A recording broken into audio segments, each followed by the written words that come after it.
మన TV. Please subscribe Golconda TV. For more updates bell button పై click చేయండి.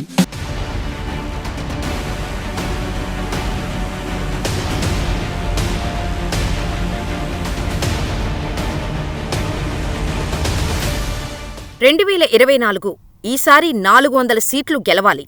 Parliament ఎన్నికలకు ముందు నరేంద్ర మోడీ పెట్టుకున్న టార్గెట్. పార్టీ కార్యకర్తలకు, నాయకులకు విధించిన టార్గెట్. రాముడికి గుడి కట్టించారు. త్రిపుల్ తలాక్ అమల్లోకి తెచ్చారు. కాశ్మీర్లో జాతీయ జెండా ఎగరేశారు. ఇన్ని చేశారు కాబట్టి బీజేపీకి అడ్డేముంది? మోడీ చెప్పిన దాంట్లో తప్పేముంది? 400 ఖచ్చితంగా గెలుస్తారు. ఎన్నికలకు ముందు మేధావుల మాట ఇదే విధంగా ఉంటుంది. రాజకీయ విశ్లేషకుల అభిప్రాయం కూడా ఇలాగే కొనసాగేది. ఎన్నికలు పూర్తయిన తర్వాత ఎగ్జిట్ పోల్స్ కూడా ఇదే విషయాన్ని చెప్పాయి. కానీ సీన్ కట్ చేస్తే ఫీల్డ్ రియాలిటీలో ఏం జరిగింది? మోడీ గెలవలేదు. విర్రవీగిన స్థాయిలో విజయం దక్కలేదు.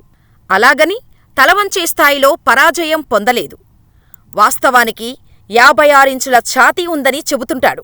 మోడీ గుజరాత్ ముఖ్యమంత్రిగా, దేశానికి ప్రధానమంత్రిగా ఎన్నడూ సామాన్య ప్రధానమంత్రి కాలేదు.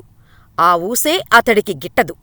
రాయితీల పెంపు, ధరల తగ్గింపు, జనరంజక పథకాలు అతనికి అస్సలు చేతకాదు. ఎంతసేపటికి ఆదాయం పెంచుకున్నామా, 3వ అతిపెద్ద ఆర్థిక వ్యవస్థగా మారబోతున్నామా, G20 సమావేశాలు నిర్వహించామా, ప్రపంచానికి పెద్ద దిక్కుగా మారామా అనేవే అతడికి పడతాయి. పెరుగుతున్న పన్నులు, వేధిస్తున్న ధరలు సామాన్యుడి జీవితాన్ని ఎలా ఇబ్బంది పెడుతున్నాయో అతను పెట్టించుకోలేదు. ఒక్కనాడూ సమీక్ష చెయ్యలేదు. ఇక ఈ ఎన్నికల్లో బీజేపీకి సానుకూల అంశాలను ఒక్కసారి పరిశీలిస్తే, మోడీ తన రాజకీయ చరిష్మాతో బీజేపీని సింగిల్ లార్జెస్ట్ పార్టీగా నిలబెట్టాడు. సంకీర్ణాలకు చరమగీతం పాడాడు. శాసించే మిత్రులను అడుగుదాకా తొక్కాడు. 2019లో మరింత బలాన్ని పెంచుకున్నాడు. ఫలితంగా అటు పార్టీకి, ఇటు ప్రభుత్వానికి ఏకలింగమయ్యాడు. స్థూలంగా చెప్పాలంటే మోడీ మాత్రమే మాట్లాడాలి. మోడీ చెప్పింది మాత్రమే వినాలి. అంతే. మరో స్టార్ క్యాంపెయినర్ లేడు. పార్లమెంటు ఎన్నికల్లో దేశం మొత్తం చుట్టివచ్చాడు.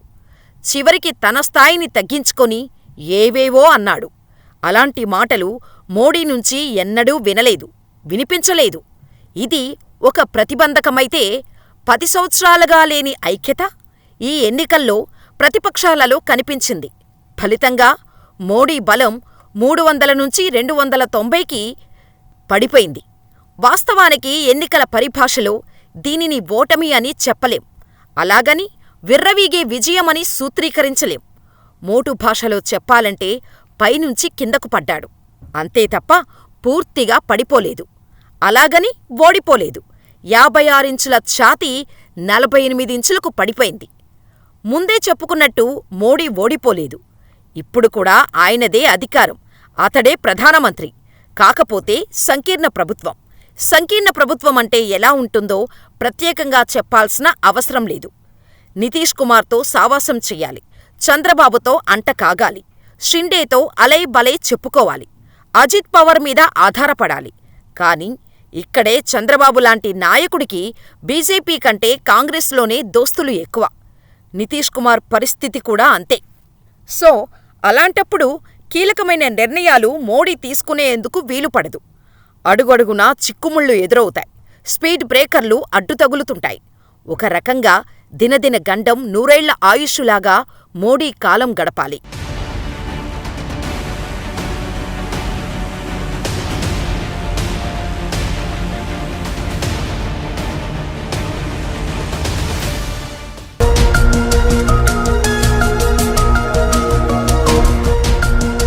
సత్యాలు చెప్పడానికి సాహసం కావాలి.